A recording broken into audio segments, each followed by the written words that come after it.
I'm Oleg Medics, the head of the IL2 Sturmovik design team.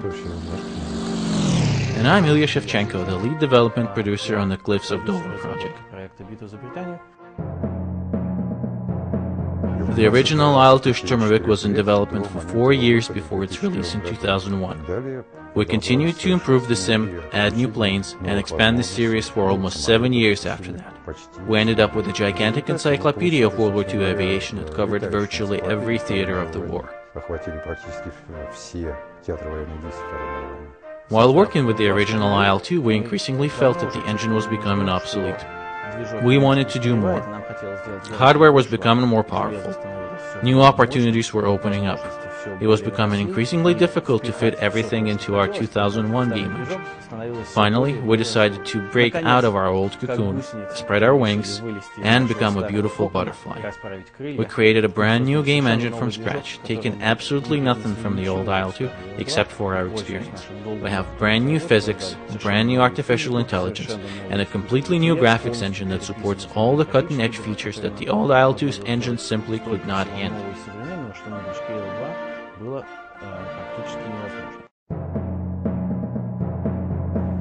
The Battle of Britain always appealed to us because it was a very compact, brutal conflict where all the different types of aircraft came together and battled each other over a very small area. Large air battles of all sorts open tons of possibilities for the player. You want to fly a fighter? You can dogfight other fighters or intercept bombers. You can fly bombers and dive bomb or level bomb or strafe ground targets or attack shipping. In short, virtually every aspect of the 6 years of World War II are available here in one single compact battle. The player has virtually limitless possibilities.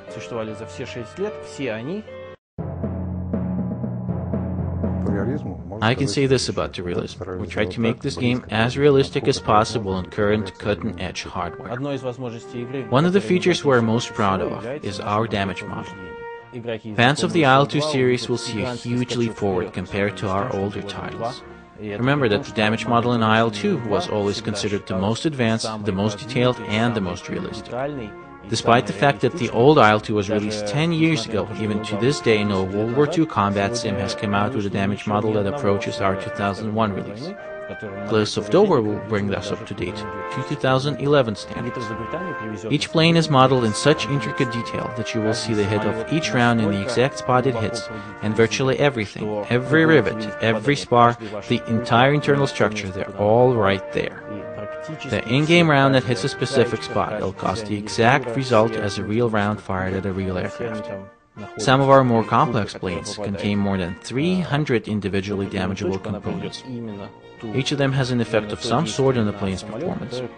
That perhaps may not be apparent when you're the one firing at another plane. You won't notice that you took out the oxygen supply to the pilot or, I don't know, punctured the hydraulics line or damaged the radio. You won't see an immediate effect from outside, but all of them will become extremely important when you're the one being shot at. When you're flying and a burst hits your plane, you'll see tons of little messages on your screen. This has been destroyed, that has been damaged, and that will greatly affect how you fly. Compared to the old IL2, which had about 30 damageable components, Cliffs of Dover, as I said earlier, has planes with over 300. The game, following in IL2's footsteps, continues to expand on customizability.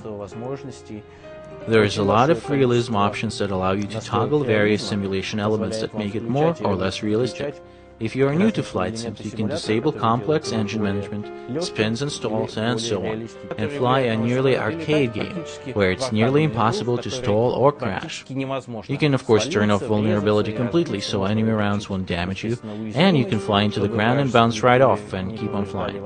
And therefore you can fly and fight without worrying about the complexities of the simulation. Or if you're already an ace, with more flying experience you can turn everything on, and worry about all the intricacies of physics as a real-world pilot would. Additionally, you can create your plane's paint scheme, change your pilot's appearance, change the shoes he's wearing, the helmet, and otherwise take your idea of what you would look like in World War II and turn it into your in-game persona and your plane. That, of course, is most important in the multiplayer mode, where they can recognize you by your uniform, where you can place the medals you wear in a new jacket, and so on. Our game world took a huge amount of research to create. We tried to find, and we did find, real combat maps from 1940 and used them to meticulously recreate the area. The size, the amount and types of buildings, various landmarks, all that works to create an impression of really being back in time. Lots of research was also conducted into the flight models of all aircraft, and that started before the original IL2 was released. We continue to expand on it, and the best research and the ideas that we developed previously were used to create a next-level simulation in the cliffs of Dover. All the objects, aircraft, ground vehicles, ships, even buildings, are based on the real aircraft, vehicles and buildings that existed in England and France of 1940. The detail built into all the vehicles, aerial and ground, is something we're extremely proud of. We set a new standard compared to anything possible with our older titles. And as you know, the old IL2 was always considered the pinnacle of attention to detail. Our aircraft are extremely detailed. Every rivet, every panel line is exactly where it was. Our cockpits are also more detailed than anything ever done in a World War II flight sim. Ground vehicles are modeled at a level unprecedented for the genre. Our tanks and trucks and other stuff is at a level acceptable for a first-person shooter. You can walk up to it and see it from a perspective you would never have while flying above it at 300 miles per hour, and you'll see all those rivets and panel lines, open little doors, detailed interiors, and so on. All that is done to allow the series to grow. We want the vehicles we've built in 2011 to still work in 2015 and to continue to be used in our future releases.